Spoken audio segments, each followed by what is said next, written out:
The San Francisco Giants get shut out 7-0 against the Cincinnati Reds at Oracle Park. And man, guys, this was not a good game for your San Francisco Giants. So the trouble, the damage that, when the wheels kind of came off in the second inning today, guys, as Derek Rodriguez he started the game tonight. And in the second inning, the Reds were putting a rally together. And with one out in the inning, a fly ball was hit to Tyler Austin.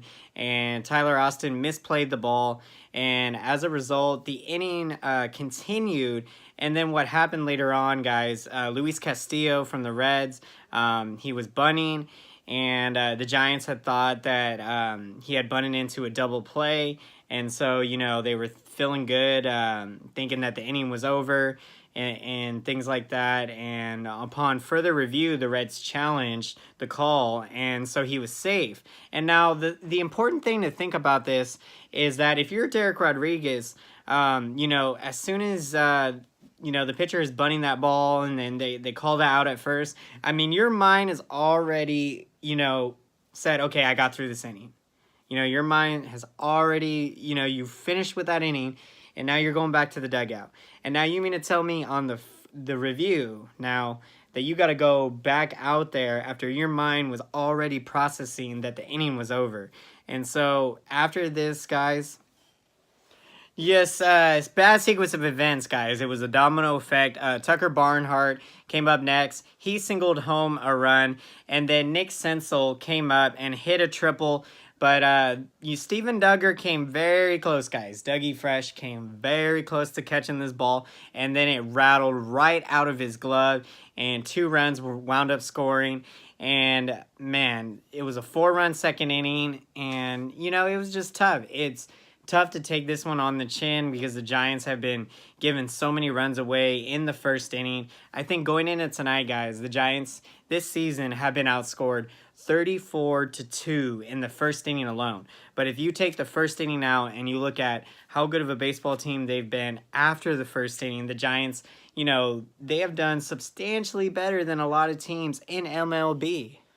So, guys, I'm going to read you some very interesting quotes that came from Derek Rodriguez after the outing, guys. So he said it was a bad inning, a rough inning, admitting that the extra pitches he had to throw and the focus he might have had after thinking the inning was over might have contributed. And then he also went on to say those things happen in a game. My job is to pick them up and get the big out, and I wasn't able to do it. So, guys, I think that kind of shows the character of Derek Rodriguez, that, he's a team-first kind of guy. And, I mean, in any sport, that is how you got to be, because anything you try to do in life by yourself, more than likely or not, you're not going to be very successful. Even some of the most successful leaders in all of the world, guys, leadership we're talking here, have had people by their side or have had followers, people that they've been able to counsel, maybe upline or something like that. Just people that, so again, Derek Rodriguez, you can definitely tell that he's feeling it, but, he definitely deserved better fate than suffering his 5th loss of the season. And so it's been a rough spell, but after the second inning, guys, Rodriguez was able to rebound nicely, and I believe he pitched 5 innings total after that. So 5 innings total in the game. But, yeah, I mean, it was nice to see him rebound, and it's just unfortunate what happened in that second inning. But I think as Giants fans, we should feel good about the fact that, Rodriguez didn't just get absolutely lit up tonight, which that would definitely be way more concerning. So moving forward, again, we are going to continue to monitor Derek Rodriguez because his sophomore season has not been the best. And I think what's happened is that a lot of guys are making adjustments to him now in his sophomore season because, your rookie year, even as a hitter, I mean, people don't have a book on you. They don't know where your tendencies are, where you usually hit the ball, and scouting reports, so I think the hitters have been making big adjustments on Derek Rodriguez, and now it's up to him to make the adjustment back to the rest of the league. So, guys, Tyler Austin, I mean, he just had a bad game. I mean, I cannot think of, you know, I mean, guys, he had a hat trick tonight. He struck out 3 times against Luis Castillo to go along with the big error that, again, of course, led to that big inning for the Reds. And so if you're Tyler Austin, you definitely got to keep your head up, man, because Austin just came back from Colorado, hitting 2 home runs. And, you know, you go from being at the very top of the mountain to, you know, going all the way back down. And so I mean, this is a big lesson for all of you guys, even if you're baseball players out there, you young guys out there, is that even the best players, I mean, at the big league level, I mean, they have bad days. And, I mean, they have bad days with the glove, bad days with the bat. But, I mean, when you have a bad day like Austin did today with the glove and the bat, I mean, that's a tough one, guys. But I know Austin's going to rebound from this. He's going to continue to fight. Going through adversity is going to make him stronger. And I hope the Giants respond well after this loss, because getting beat down 7-0 by the Reds was absolutely not the business. Not what we needed at all, especially when, you know, we're falling even further back behind the Dodgers, because they just continue to keep on winning. And I think they have the best record in the National League.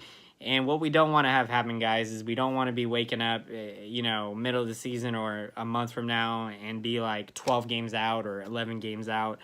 So the Giants are going to have to, you know, they're going to have to find a way to hit at Oracle Park. I do not know what it is about that ballpark, but, you know, the Giants have been struggling very much. I think maybe it is time to start thinking about moving the fences in a little bit. And also, I think they're really going to take it into consideration, but moving the bullpen mounds, you know, back into Triple's alley. And so I think really when it comes down to it, I mean, think about it. A lot of big league hitters, when they're free agents, I mean, do they really want to come and hit at Oracle Park when their numbers are going to be diminished, their stats are going to be diminished?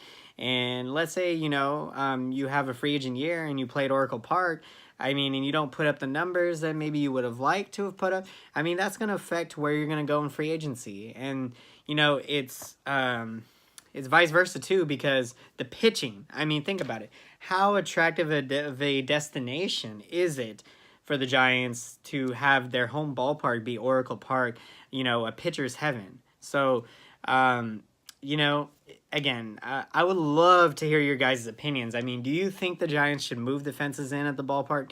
Do you think we need to move the bullpen mounds due to the injuries that have been happening, especially Mac Williamson, you know, with the concussion from last year? So, guys, Luis Castillo, the starting pitcher for the Reds, something that I really wanted to get into also is that, believe it or not, the Giants actually had this guy at one point in time. We traded him way back in 2015 when we traded him to the Miami Marlins in the Casey McGee trade. We also gave the Marlins Kendry Flores, but here's the deal. Kendry Flores was supposed to be the coveted piece in the trade to the Marlins, and of course that's not how it ended up panning out. The Marlins wound up trading him, guys, twice. They traded him, once to the Padres, and when that happened, the Padres were forced to trade him back because another player in the deal by the name of Colin Ree was hurt. And then, you know, he wound up in Cincinnati, and this year he's a 26-year-old righty to go with a 98-mile-an-hour fastball and that 88-mile-an-hour changeup, which is just absolutely deadly because when he's throwing that pitch, I mean, it's coming out of his hand, and it looks like a fastball, and at the last second, it's just dropping down. And so, as a big league hitter, I do not know how you can tell in your brain or in your mind, like, when that ball is coming. I mean, that is going to just drop. And so, man, just absolutely deadly stuff. And, guys, on the season, he's third best ERA in the league with a 1.97 ERA. And he struck out 11 tonight, guys, to match a career high.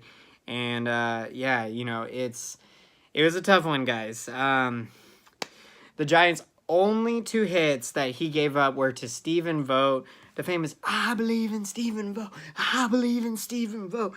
So Stephen Vogt, like I was talking about, guys, the last video, he having quality at-bats, and he had some quality at-bats against this young righty, guys. Had 2 hits against them, the infield single, and he also had a double. And Giants only had 4 hits tonight. The 2 by vote, the 2 allowed by Castillo. So the offense was just, yeah, it was a tough one. And another thing really to monitor too, guys, is if any of you have noticed, the home attendance this year has been down. The Giants are not selling out weekend home games. You know, they're not selling weekday home games at all. And they had 32,000 a night, which is about what they've been drawing lately.